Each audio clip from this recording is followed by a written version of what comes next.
The storm that night was the kind that rattles your bones, the kind that makes you question every step you take. And there I was in the middle of it, my wedding dress, dragging mud and rain across a driveway I didn't even recognize. I pushed open a heavy oak door, slipped inside, and suddenly I was standing in a marble foyer that screamed money power and a life I clearly didn't belong to. My veil was torn, my makeup a mess, my phone buzzing with calls I had no intention of answering. 3 hours earlier, I'd been abandoned at the altar in front of 200 people, and the only message I got was, "Can't do this. Found someone else. The money's not worth pretending." That one line burned hotter than the lightning outside. He hadn't just dumped me. He'd made sure I knew I was nothing more than a bank account to him. So yeah, I stumbled into a stranger's mansion that night begging God or anyone to give me a moment to breathe. And that's when I heard it. Tiny footsteps on the stairs, followed by the softest voice. "Are you an angel?"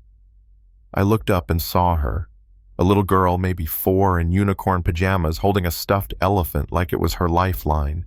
She walked right up to me, her big brown eyes fixed on my ruined dress. "Pretty," she whispered, then added, "Did God send you to stop Daddy from being sad?" My heart cracked wide open. I knelt down, told her my name, and she pressed her hand against my dress like she was anchoring me to the floor. "Daddy says Mama went to heaven," she explained. "But I asked God to send someone nice so we wouldn't be lonely anymore." Before I could answer, I heard heavy footsteps and a man's voice calling. "Sophia, baby, where are you?" Then he appeared tall, broad-shouldered, the kind of man who carried storms in his eyes. His gaze swept the foyer and froze on me, this broken bride clutched by his daughter like I was the missing piece of their puzzle. Sir, I'm so sorry," I stammered, trying to pull away, but Sophia only held tighter. And then, with the certainty only a child could have, she declared, "Daddy, God sent her. She's here to make us a family again." I swear in that moment his face flickered through shock, confusion, hope, and something else, something I wasn't ready to name. He tried to be polite, offered me a chance to leave, but Sophia wasn't having it. She made the rules that night. "She stays," she said. "She's pretty like Mama was, and she smells like flowers, and she's not scared of me." And somehow, that was enough. He introduced himself as Daniel Carter, a tech CEO who'd built an empire fixing hospital software. And just like that, I wasn't a runaway bride anymore. I was a guest, maybe even something more. The storm outside turned into hot chocolate in the kitchen.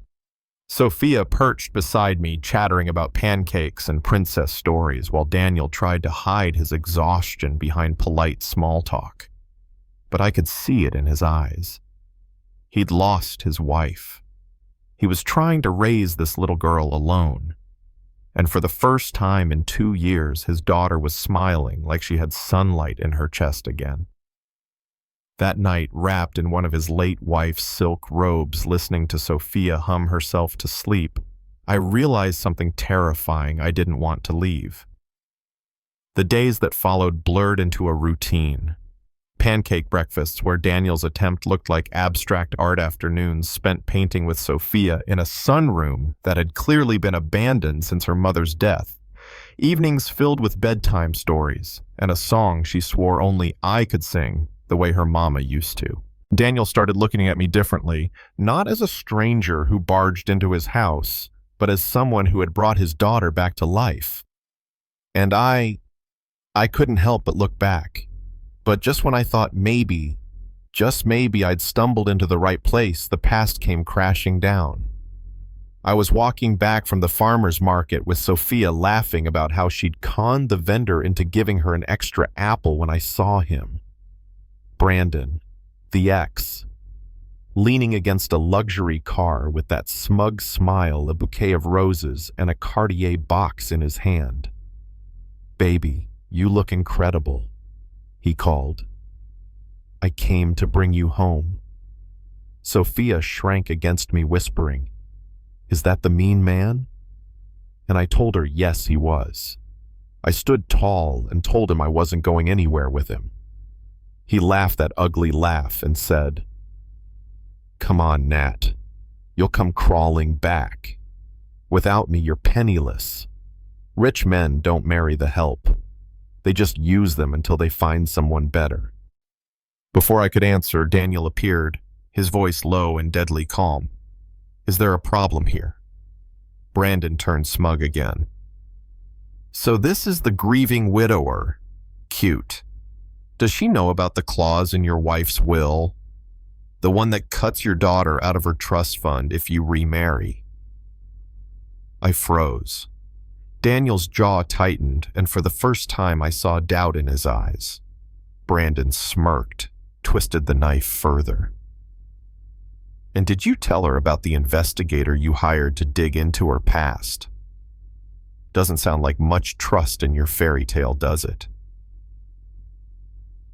That night nearly broke us. The next few days were silence lawyers and more silence. Until we sat across from Judge Blake Daniels' father-in-law, who laid it all out. The clause only mattered if a second marriage failed within 2 years. It wasn't about punishment. It was about protecting Sophia. And as much as it stung to know Daniel had doubted me enough to hire an investigator, I finally understood. He wasn't protecting himself. He was protecting his little girl. And still, when he finally confessed, standing in the garden at sunset, that he loved me. Not because I was good with Sophia, not because I fit into their lives, but because of who I was, I knew my answer. I loved him too. Complicated didn't mean impossible. Then came the fight of his life. A corporation tried to rip his company apart, buying up shares and planning to sell it off for parts. Daniel worked himself to the bone, convinced he was about to lose everything he'd built. But I reminded him why he started in the first place, to help people. We launched the Heart campaign, told the stories of doctors and patients who depended on his work. Even let Sophia make a video explaining in her innocent way why her daddy's company mattered. That video went viral, and within a week, Daniel had turned a hostile takeover into a public victory. And that night on the terrace, he pulled out a velvet box and asked not just me, but both me and Sophia, "Will you marry us? Will you complete our family?" I said yes, and Sophia squealed. "Now you're my real mama forever." The wedding came on a snowy December evening. Sophia walked down the aisle, scattering rose petals, then stood proudly beside us as the minister spoke about love and second chances. When Daniel kissed me, Sophia shouted, "Now I can call her mama for real." And the room erupted in laughter and applause. 6 months later, the mansion was filled with new paintings, new laughter, and the sound of a baby's heartbeat inside me. We were planning a family honeymoon in Paris. Yes, Sophia insisted she was coming, and every morning I woke up knowing the worst day of my life had led me to the greatest blessing I'd ever know. But let me leave you with this, because fairy tales don't always survive in the real world. Was Brandon right when he said rich men don't marry the help? Was I a fool to believe that love could break through grief, betrayal, and the fine print of a legal clause? Or did I prove him wrong the moment I chose this little girl and her father over a man who only saw dollar signs? I want to know what you think. Do you believe in second chances and walking through the wrong door and finding exactly where you belong? Or do you think stories like mine are just that, stories? Drop your thoughts in the comments. And if you've ever seen someone judged, underestimated, or written off, tell me, did they rise like I did and prove everybody wrong? Because sometimes the wrong door is the one that saves your life.